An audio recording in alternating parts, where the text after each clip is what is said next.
Na ng paliwanag si Apollo Quiboloy through his counsel kung bakit hindi siya dapat arestuhin. We, including my legal team, immediately read through and assessed the documents carefully, mindful of due process for the accused, but also with a view to ensuring that the Senate as an institution is protected from dilatory tactics of parties. Isa pong naging maliwanag sa aming pag-review. His explanation is nowhere near satisfactory. They did nothing but rehash previous arguments they made for not attending our Senate hearings. Una, on whether or not the investigation is in aid of legislation.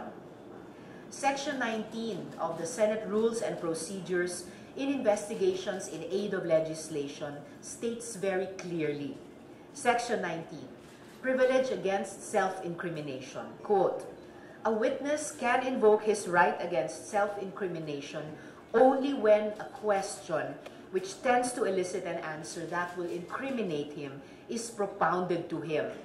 However, he may offer to answer any question in an executive session. No person can refuse to testify or be placed under oath or affirmation or answer questions before an incriminatory question is asked. His invocation of such right does not by itself excuse him from his duty to give testimony, close quote. Mas malinaw pa sa sikat ng araw, dito pa lang tapos na dapat ang usapan. Kung sumabaybay siya sa aming pagdinig, ilang beses ko din pong inulit-ulit yung mga areas for additional legislation na lumilitaw dahil sa mga paratang sa kanya. Pero uulitin ko ulit kasi medyo mahaba pa naman ang pasensya ko. The hearing surfaced potential gaps in legislation, including the question of consent in rape and sexual abuse in the context of secretive religious organizations, secretive charismatic religious organizations, the treatment of religious volunteers in labor and occupational safety laws, and liabilities for human trafficking and other capital crimes when religious freedom is invoked. Proposed Senate Resolution number 884 actually mentioned with specificity the legislative purpose of the investigation and the desired reforms in our human trafficking laws. Pangalawa, on whether or not the resolution is incriminatory and violates the due process of respondent. Again, we never claim to be the judge. Hindi po hukom ang Senado. A Senate resolution has no effect and force of law and can make no such legal determination of guilt nor deprive anyone, including Quiboloy, of life, liberty, or property as a result of its material averments or findings. Dagdag pa, written and oral reports of legislators, including proposed Senate resolutions, in the course of our duties, are protected speech and can, by their nature, be incendiary and provocative. Pangatlo, on whether or not the proper forum to hear the controversies surrounding the respondent is a court of law. Nagrule na po ang Korte Suprema tungkol sa katulad na issue. In the 2009 case of Romero et al. Versus Estrada and Senate Committee on Labor and Employment, the Supreme Court said that despite the pendency of a criminal or administrative case, the Senate is allowed to conduct an inquiry in aid of legislation, and very clearly held that, quote, the court has no authority to prohibit a Senate committee from requiring persons to appear and testify before it in connection with an inquiry in aid of legislation in accordance with its duly established rules of procedure, close quote. Duly published rules of procedure. At pang-apat, on the propriety of setting aside the contempt order. Quiboloy is already in contempt. Hindi na po mababago iyan. Nagkaroon ng objection, pinagbigyan alinsunod sa rules. Pero hindi pa rin nakabuo ng majority signatories. Kaya it is clear as day, my ruling is in motion.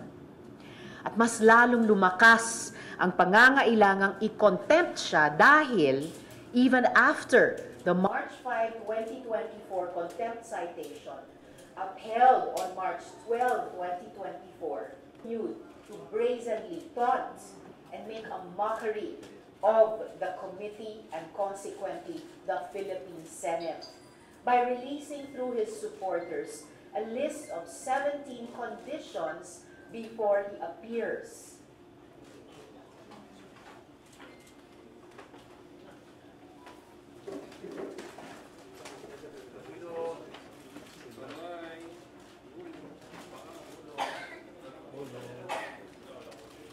Sinubukan pa tayong linlangin ng abogado niya na si Atty. Topacio at tinawag pa na fake news.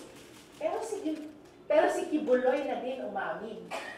Quiboloy himself confirmed that he authorized the release of these conditions in a gikan sa masa para sa masa event with vloggers. Hinamon ko siya, 17 ang hamon ko sa iyo, 17 conditions. Harapin mo yan. Kung di mo maharap yan, magdebate tayo dalawa. Wala dyan sa iyong court. Ang court mo kasi, nakatali ang kamay ng tao dyan eh. Parang boxing, pumunta ka, nakatali ang kamay. Kung basketball naman, kami sumusunod sa rules. Kayo walang rules. Doon naman sa boxing, siya ang boxer, siya ang referee, siya pa rin ang judge. Oh. Siya panalo. Siya ang panalo. Pastor, may press con si si Senator. This level of mockery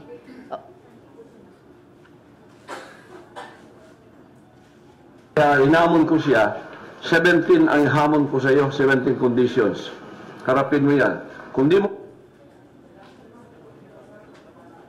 May kadagdagan ko dito kasi yung conditions for 17. Kasi parang tinatakot ako ni Tiveros na ayaw, tapos dito sila sa social media na parang nanonood yan mga kung ikaw magano o i-invoke, i-contempt and you will be arrested by kaya napilitan ako na magbigay ng 17 condition. Ang primero, noong primerong kwentong bukas, sinabi ko na sa kanila, those are criminal allegations. They are not supposed to be heard there in the Senate. Diretso ka na doon sa fiscal kasi meron naman kayang mga affidavit yan sinabi mo. Doon na yan, huwag na dito because you are overlapping the judiciary functions and powers of the judiciary. You are not the judge. Number one, ayaw kong matapos because you are not the judge. It should be in there. Sa pinilit niya, kasi parang matigas na nila siya dito, invoking his power there. So, nabigyan ko na 17 conditions. further confirms Quiboloy's undue refusal to appear before the committee pursuant to Section 18 of the Senate Rules. Considering all these, once again, I request for the Senate President to issue an arrest order against Apollo C. Quiboloy. He must show up. He must respect the institution of the Senate. Sa mga kasamahan ko sa Senado, huwag nating hayaan maliitin niya ang ating iniingatang institusyon. Kung hindi pa tayo manindigan sa kanyang tahasang pambabastos sa Senado, ewan ko na kung saan tayo pupulutin nito. Okay, open tayo for questions. Sino po sumatanong? Yung formal request ko na Yung formal request ba to arrest?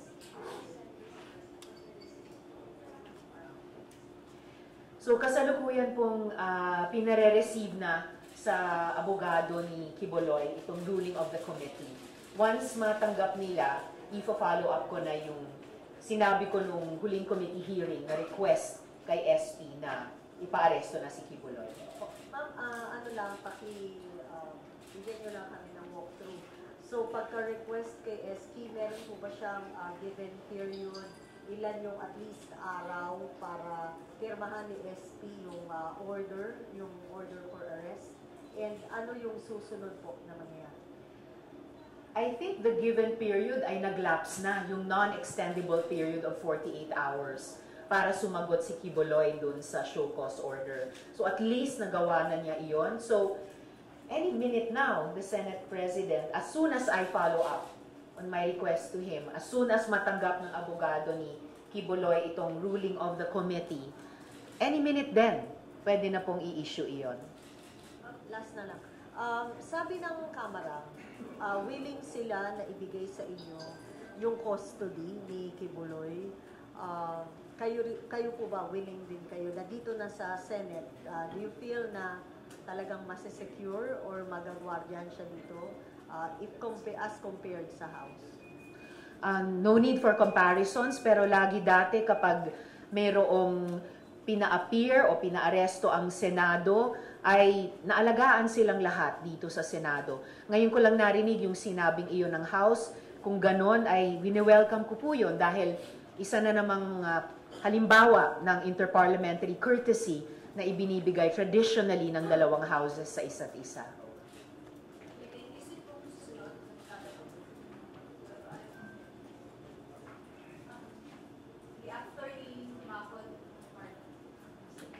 Good morning, ma'am. Morning. Ma'am, do you feel you're facing a big challenge here?